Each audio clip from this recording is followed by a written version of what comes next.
What the fuck? What? What was that? You can't do that in your main event, bruh. That doesn't make any sense. What? What? What is up, YouTube? It's your boy, the Walk71. Replaced today with a foreign. I am here with, I'm very disappointed right now. But I have my WWE Backlash review for you guys. I'm at a loss for words of the stupidity WWE has done tonight. It really makes me want to take my $10 from the network and put it into New Japan World, because I want to watch some New Japan stuff now. I'm really tired of this stuff that WWE is doing. I'm sorry. It doesn't make any sense what they did in the main event, but we're gonna get there. Don't worry. So we had the pre-show match. It was Ruby Riott versus Bayley. I'm gonna keep 100 with you. I wasn't paying attention to this match. I wasn't interested in this match to begin with, so I really couldn't care. Ruby Riott ended up winning the match. There you go. So then we open up the match. Hold on. We open up the match with actually a good opener. We had The Miz and Seth Rollins for the Intercontinental Championship match. And man, this was an actually good match. This is as good as a match you'll get between these two. Let me say this. Seth Rollins is the MVP of WWE right now. He, for the past month, has been putting on, not even past month, since like February, I guess you could say, like February, January-ish. He's been putting on amazing matches, and he should be the Universal Champion right now. But right now, he's the IC Champion, which is cool because that title means more than the Universal title. But anyways, this was a really good match. You know, it started off with Seth doing different stuff. The Miz took over, then Seth took over. You know, they were each doing their stuff, but what really set this match apart was the story of Seth Rollins' knee, as he was going for his ripcord knee on the apron, but Miz ducked out of the way and he hit his knee on the steel post, that, you know, that giant ring post with the Titantron on it. He hit it. So then after that, Miz instantly put Seth in the figure four, and it was like a whole thing where he was struggling and he was like, no, you know, he had like a fighting warrior spirit, flipped it, turned over the figure four, put the pressure on the Miz, then the Miz turned it back, he grabbed the rope. And the thing was, there was a cool little sequence that I thought should have ended the match, where the Miz went for the Skull Crush finale, but Seth Rollins got out of it and tried to go for a pin. And then when he like landed, I guess he messed up his knee more, and Miz hit the Skull Crusher finale for a near fall. And I was like, whoa, okay, whatever. It was a cool spot where Seth Rollins had hit the frog splash from, like, you know, 3/4 of the ring. That's like the new gimmick. You know, you can't just do a regular frog splash. You got to jump all the way across the ring. It was still cool though. But then the ending of this match was Seth Rollins. He tried to go for a curb stomp from like I think the second rope or something. It was about to be kind of like a super curb stomp, but the Miz ended up kicking his leg, goes for the Skull Crush finale, and Seth Rollins kicks out. Then eventually hits a curb stomp and win the match. Now, this was a good match. My only thing I didn't like was that it doesn't make sense for Miz to hit two finishers on Seth Rollins, and Seth Rollins kicks out of both of them, but then he hits one finisher on the Miz and Seth Rollins retains. I mean, it was obvious who was winning this match because they're not going to switch the titles. If they would have done it, they would have done it before. You kind of knew it was obvious that Seth Rollins was going to win, but the match was great.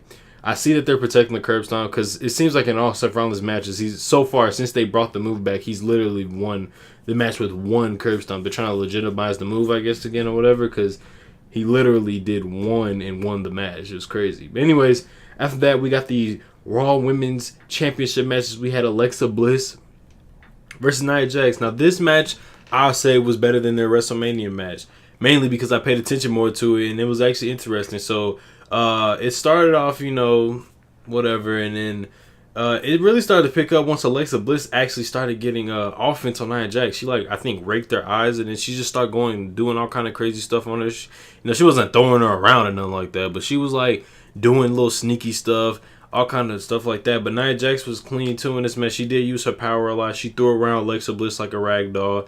Alexa Bliss tries to go for, I think, the Twisted Bliss or something, and I don't know if she got caught in there. Hold on, let me the end of it. So there was one spot of the match where Nia Jax was gonna go for a Vader bomb, but she ends up getting tossed over the top to the outside, and that she like fell flat on her face. I don't know if it was her face, but I'm just gonna say she fell flat on her face, almost into the ring steps, and I was like, "Oh, that's kind of scary." So after that, Bliss had broke the count. She was able to lift Nia Jax enough to bring her back into the ring. And then Jax ended up tried to go for a super Samoan drop off the top rope, but it didn't work. Bliss manages to send Jax to the mat by kicking her, and then she tried to go for, I think, the Twisted Bliss for something. And then, she went for the Twisted Bliss and got caught in midair. Nia Jax had her in like I think it was like a powerbomb position or something, and then put her in a Samoan drop and pinned her. And then, so Nia Jax won the match. She's the Raw Women's Champion still. But then after that, we had got the a promo from Nia Jax, and this promo sucked. It was basically Nia Jax trying to do a "don't be a bully, be a star," whatever. It sucked. Okay, it was very forceful. It wasn't genuine at all. Then we had this match. We had the WWE United States Championship matches. We had Randy Orton versus Jeff Hardy, who is the U.S. champion. Now, back a while ago, Randy Orton won a match to become number one contender to face whoever the U.S. champion was at Backlash. It was originally going to be Jinder Mahal, but then Jinder lost to Jeff. Jinder got sent to Raw. Jeff got moved to SmackDown. So now we had this match. And this match was pretty boring. I mean, it's a Randy Orton match now. Randy Orton matches haven't been good since like 2014. I think that was like the last. I think that's when he stopped caring, was after 2014. Because after that, all Randy Orton does is a bunch of rest holds, a drop kick. You'll get a superplex. You'll get the stomp thing. You might get something, a little extra thing every now and then. A little aggressiveness, and you already know you're gonna get an RKO and that DDT or whatever. And that's all this match was really. He was doing a lot of savage stuff on Jeff Hardy. I'll give him that. He was stomping him in the corner. He was, launching him into the barricade. All kind of stuff like that. It was a lot of rest holds in this match, but really brought the match down a lot. Jeff Hardy went for his comeback sequence. There was like a little tease from their match at Royal Rumble from like 2009 where Jeff Hardy went for a twist of fate into an RKO, but he pushed Randy Orton. I guess he just remembered, 2009 when that almost happened to him. I think, no, not 2009, 2008. When that almost happened to him or whatever. And, so then after that, I believe Jeff Hardy hit a Swanton Bomb after Randy Orton was going for the RKO. He not a Swanton Bomb. He had a twist of fate, did a Swanton Bomb, and retained the title. The match was nothing to write home about. I knew this match wasn't going to be great because Randy Orton doesn't care about his matches. And, that was it. So after that, we had got this segment, right, where Elias comes out. He talks or whatever, they're in New Jersey, so he says he knows, did he say Bruce Springsteen? Let me read that, if I can read that correctly. Yeah, Bruce, he talked to Bruce Springsteen, all that kind of stuff. I don't listen to rock music, so I don't even know who that is. Attack me if you want to. After that, New Day came out. They had instruments. They start playing. Then after that, he got interrupted again by Aiden English shouting Rusev Day and stuff, and Rusev came out. Then after that, what happened after that? Oh, No Way Jose came out dancing. He had Titus Worldwide with him, and Breezango just happened to be there. Then after that, Bobby Roode came out, DDT'd Elias, and left the ring. And Bobby Roode officially ended his credibility when he started twerking on Rusev. I'm not making this up. He started twerking, and he started doing all kind of crazy stuff like that. And Bobby Roode is officially canceled. Bobby Roode has been canceled. He is no longer credible. He is some dude now. He is not the Bobby Roode I remember him being. He's dead. WWE killed him. So there you go. And after that, we got Big Cass versus Daniel Bryan. Another match I really wasn't looking forward to. And the match, I mean, it met my expectations in terms of a match. If it just being a match that happened, I mean, it wasn't really nothing much. Daniel Bryan kicked Cass a lot. Cass threw Daniel Bryan. He raised his hand up because I guess it's supposed to give him heat. I mean, Daniel Bryan did stuff to him. Cass did big man stuff to him. He clotheslined Daniel Bryan 3 times, and then Daniel Bryan made Cass tap out with the yes lock. After that, Big Cass got mad, attacked Daniel Bryan, threw him. He botched the first toss to the outside, then did it again, brought Daniel Bryan to the ring, and hit the big boot. Now, this match did nothing to legitimize Big Cass, which from what it looks like, he's going to be somebody WWE wants to make a sort of main eventer or a more high status superstar. This did nothing for Big Cass. This made Big Cass more generic, if anything, because he did nothing crazy. He did nothing really. He did like 2 moves in this match. This match was like really short. As for Daniel Bryan, him losing this match wouldn't have hurt him, and him winning this match definitely wouldn't have helped him either. It was like, I don't know, this feud kind of sucked. I mean, the whole thing was that Daniel Bryan got cleared, Big Cass got cleared, and he says Daniel Bryan shouldn't even be where he's at because he looks like everybody else. Big Cass is 7 feet tall. You can't teach that. And because he's 7 feet tall, he feels as though he should be in a more prominent role than Daniel Bryan. But I mean, how many times are we gonna do this whole big man, little man? You don't look the stereotypical wrestler. Da da da da. I mean, how many times WWE have done this whole storyline to death? I mean, the thing with Daniel Bryan is he's been a legit main eventer for years, so you can't even use that story anymore. You could have used it like in 2013 when he was just getting there. You can't even do it now because he main evented a Mania and won the WWE title. Like, you can't go no bigger than that. Like, I don't know. I hope this is the last of it, but from the looks of it, it ain't gonna be. So we probably gonna have this match at Money in the Bank, and I'm just gonna have a tear down my face as I have to watch this live. Then we had this weak ass match. We had for the SmackDown Women's Championship. We had Charlotte Flair go against the defending champion Carmella. Now during this match, I was helping my mom set up her TV or whatever, and I got some food or whatever. But when I got back, I just remember watching nothingness for a long time. Nothing in this match big happened. It was rest holds in this match. They should rename this pay-per-view WWE Rest Hold Mania or something, because almost all the matches, excluding the AJ Shinsuke match and the Miz, I think in the Miz match, almost all these matches had like a big amounts of rest holds, and this match was another one. Anything to highlight, I guess. Carmella had hit her finisher on Charlotte, and it looked like Charlotte was gonna tap out. Charlotte hit the. Did she even go for the figure eight? I don't even know, honestly, and I don't care. God, this show is too long. I hope not all the pay-per-views of the year will be this damn long, because this show is too fucking long. So I'll just get to the ending. So Charlotte goes for a moonsault, misses. And apparently when she went down, she tweaked her knee. Carmella kicked her leg and rolled her up for the pinfall victory. That's it. I don't know what more to say. I guess Charlotte has a quote-unquote knee injury now. I don't know. I could care less. The match that really stole the show for me, other than the IC title match, was this match, as we had a no disqualification match for the WWE Championship, as we had Shinsuke Nakamura go against the phenomenal AJ Styles, who is the WWE Champion, by the way. And it's been a tradition since WWE has brought Backlash back. Backlash 2016, AJ won the title. Backlash 2017, which I was there, Jinder Mahal won the title, the WWE title. So now, is this going to happen? No, because the match ended in a no contest. And while at first I was like, oh, why would they do that? It makes sense why they did it. But it would make it better if they didn't kind of do this same ending at Greatest Royal Rumble legit 2 weeks ago, I think. Like a week ago.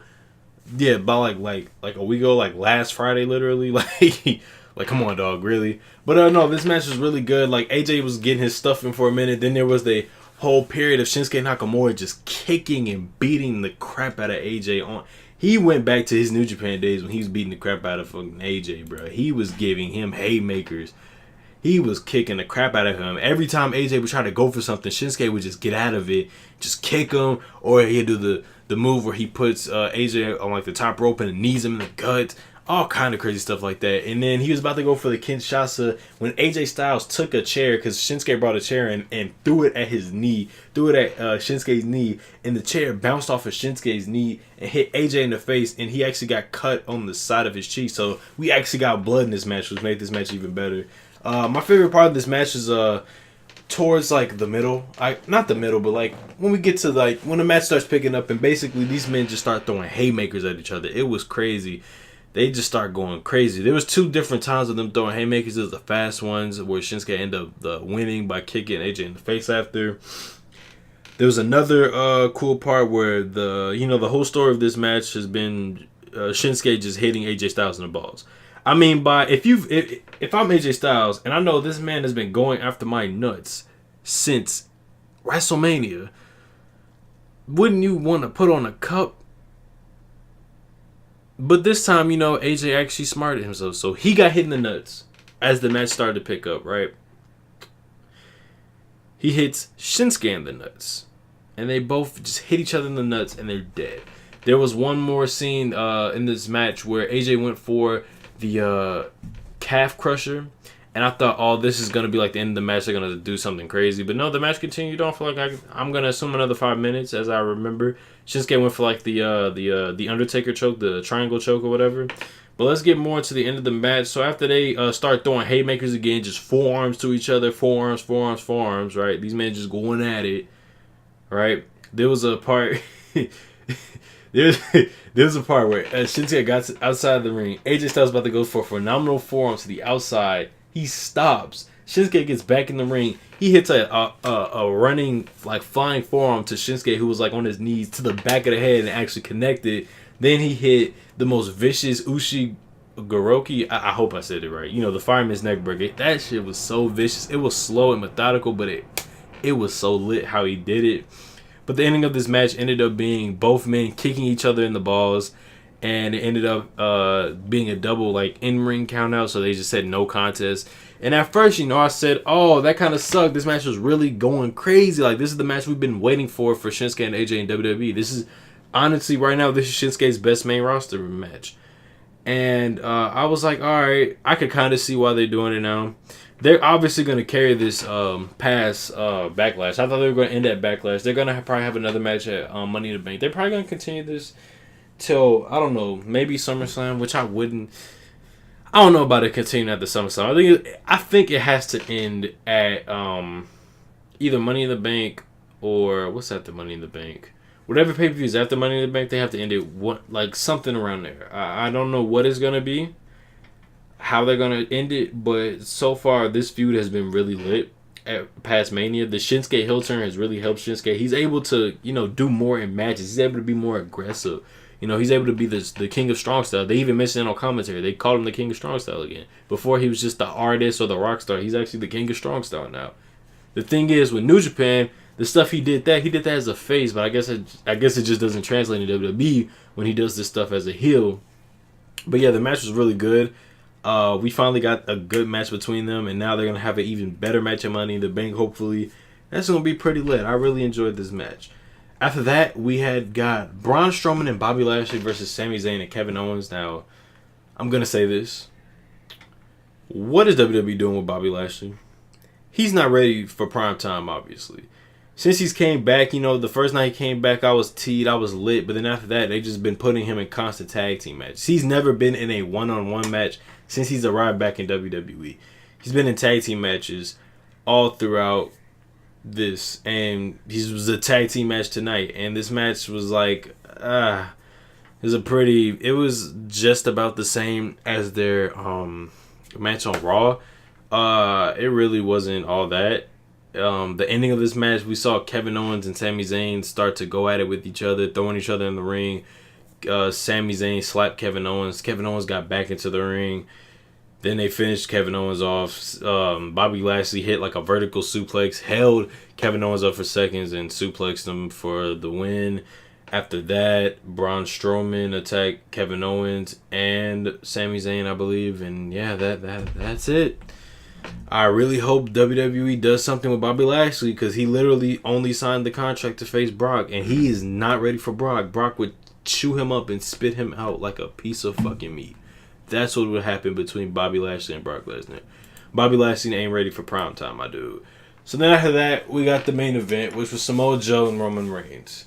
And boy, when I tell you disappointment was on my face, disappointment was on my fucking face, bro. This shit sucked. Because why the hell would you do this? So we had the match. Before the match even started, Samoa Joe pulled up on Roman Reigns, started punching him, took him to the outside, put his ass through a table. Then after that, he started going at it on Roman Reigns for like the whole first half of the match, rest holds and all. Yeah, like I said, rest hold mania, baby. But the fans ended up booing because they were saying it was boring. But Samoa Joe, he's not going to let people dictate this match. He was actually taunting the people, if you look at his face in the camera, as he was doing a hold on Roman Reigns. So he was really just beating the crap out of Roman Reigns, and Roman Reigns was just getting his ass kicked. And I thought, oh, this is just, gonna, have Joe just dominate Roman. Let Roman do a few things, but Joe's gonna win this match, right? Right? No. So what happened was Joe ended up hitting comebacks. He had like 2 drive-bys on Joe. No, he hit 1 drive-by on Joe. And then when he tried to go for the second one, Joe actually caught my mans and tried to put him in the coquina clutch. And they said, no, Superman punch. Then he goes for a spear. Joe puts his foot on the rope. And I was like, all right, okay. This is what we on? Okay. So then after that, Joe eventually ended up hitting the coquina clutch on to Roman Reigns, and Roman Reigns was about to pass out, and basically the referee woke him up. He was waving his arm, and Roman Reigns just magically woke up out of nowhere. So then Joe picked up Roman Reigns by the vest, puts him on the top rope, and it looks like he was going to go for the muscle buster. Even the commentators acknowledged it, which I thought WWE canned the move because of what happened with Tyson Kidd, but apparently not. Roman Reigns turned it into a cruiserweight as he jumped off of the top rope, over Samoa Joe, speared him, and won the damn match. What fucking sense does that make? How do you have somebody get their ass kicked the whole entire match, right? They get their ass kicked the whole entire match, and then wins the match with one move? What are we doing? How is this gonna get Roman Reigns over, Vince? I thought you were doing a thing where he's supposed to lose all the big matches so you feel bad for him and all this kind of stuff. You're just having him... What are we doing? And why are we mentioning the Brock Lesnar stuff? This has no significance to the Brock Lesnar thing. Like, why? Why is this the main event? This should not have been the main event. Honestly, AJ and Shinsuke should have been the main event, even after the ending, honestly. This fucking sucked. Like, oh my god. What the hell? This is what we're doing? We're just gonna... The crowd was dead, too. Like, when Roman Reigns came out, they didn't even boo him. It was just silence. I don't know. I don't know if Vince is ever going to have an eye-opening moment that this Roman Reigns thing is not working because the fans do not fuck with it. It's going to be even worse at Money in the Bank. They're going to eat Roman up, at Money in the Bank in Chicago. Chicago do not like Roman Reigns. I tolerate Roman Reigns. I'm cool with it. He performs good matches every now and then. But I don't represent my own people in Chicago. They hate Roman Reigns, bro. When I was at Payback that one year he faced AJ Styles, they booed the crap out of Roman Reigns, and yeah, there you go. Honestly, this show was pretty... It kind of sucked. Most of the matches sucked except for the WWE title match and the IC title match, but every other match was just like... You just defy logic. Like this match in particular, the main event defied all logic. But whatever. I don't book this. If I did book it, I mean I would have better results. But whatever. I don't know. Like, comment, favorite, subscribe. Do what you do to support me. Follow me on all of my social media sites down in the description below. Anyway, guys, I'm out. Peace.